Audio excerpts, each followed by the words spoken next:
The Knights take on the Bulldogs. The Knights will be relieved that they got the win last week, but probably very disappointed that it was as close as it was, especially with how they played in the early stages.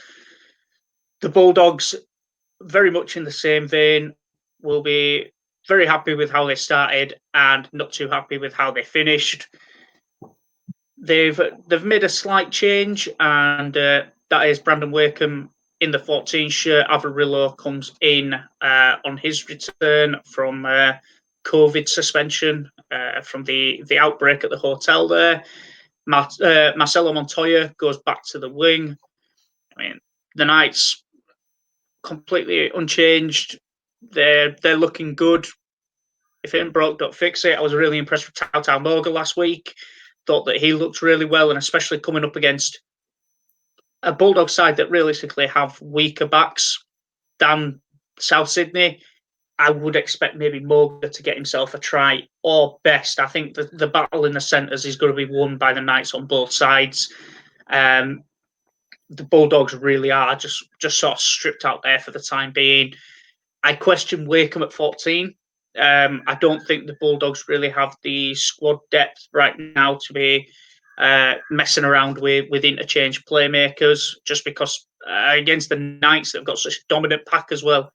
Realistically, you need another big body in there to really try and nullify the impact of those Knights forwards. I know that they go with 3 forwards on the bench and Watson is their interchange playmaker, but I don't think you try and match them for play style here, because if you're going to do that, you're going to get burnt ultimately. So I'd say take the Knights on whatever minus they're offering, because I think that they go for the minus and better, probably.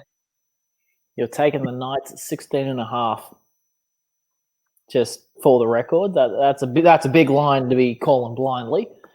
Yeah, look, the thing that I don't get about that Wakeham, I guess selection is the best way to describe it, is that they have Sione Katoa in the 15, who's a hooker.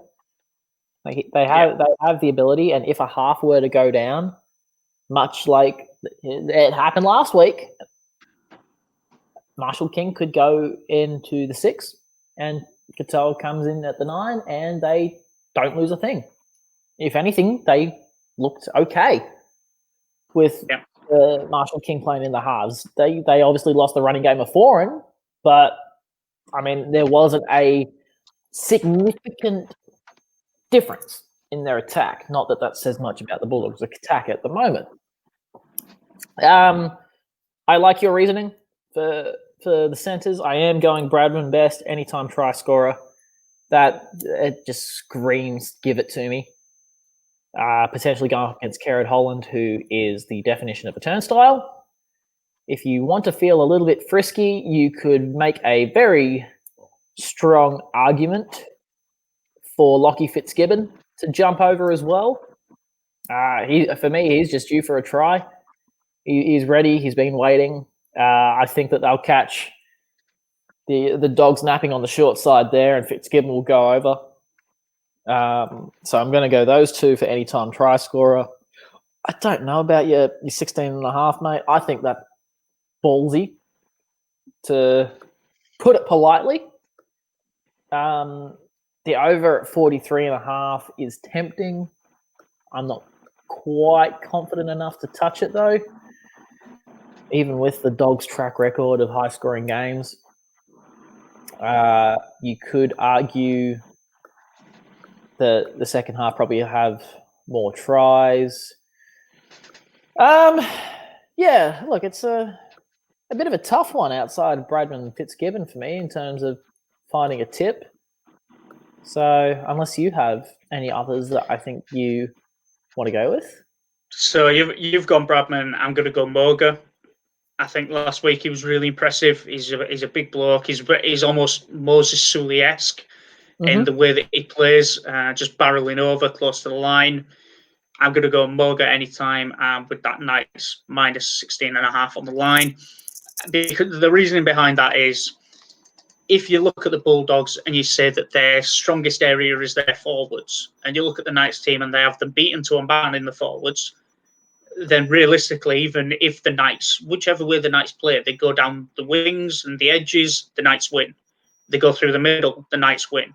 Arguably, if the Knights do go up the middle, there'll be less points. But even if they just use those middle men, tackles 1 through 3, just to lay a platform and then start looking for the spaces on the edges, they're going to split them wide open. I mean, the Bulldogs are, because again they've changed their backline so much. Players are so unfamiliar with each other. I mean, Avarillo Montoya is another new combination. Where Tennis Lesniak and Holland have played a little bit together, but you've got to know your centre and your winger. The pair have got to know each other and understand how each other defends, what their defensive characteristics are. Are they someone that's going to jump the line? Because realistically, if your centre or your inside man jumps the line, you've got to go with him, because otherwise there's spaces everywhere. If one man commits out the line, everyone's got to go. And you see that with the likes of Avarillo, who is still figuring out his defence, and Holland as well, which is more just indecision on his part. So, yeah, I'd say the wide men are going to have a good day. The middle men are just going to be used to lay that platform, eat the meters, and get them down the other end of the field. And that's why I think that the Knights are going to go for minus 16.5. And the Bulldogs, realistically, are just they're just trying to play keep up for this one. Yeah, if you just going through the Dogs' schedule, really, a lot of the first try scorer markets have been taken by wingers. So if you base it off that and the fact that out of the last 5 head-to-heads, 4 have come from wingers, you could make a very strong argument for Heimel Hunt or Inari Tuwala to be a first-time try scorer, probably floating around the $8 market. The roughie, if you want to have a cheeky dabble for first try scorer, would be Kurt Mann for me. I think he has a great opportunity to hit that block play around the back and just scream straight through the guts. But, to each their own. So, recap, because we've kind of just baubled on here. Best and Fitzgibbon anytime for me. Matt, you're going Mogar anytime. Knights 16.5. Sounds good to me. And with that, then, we'll get on to the last game of the round.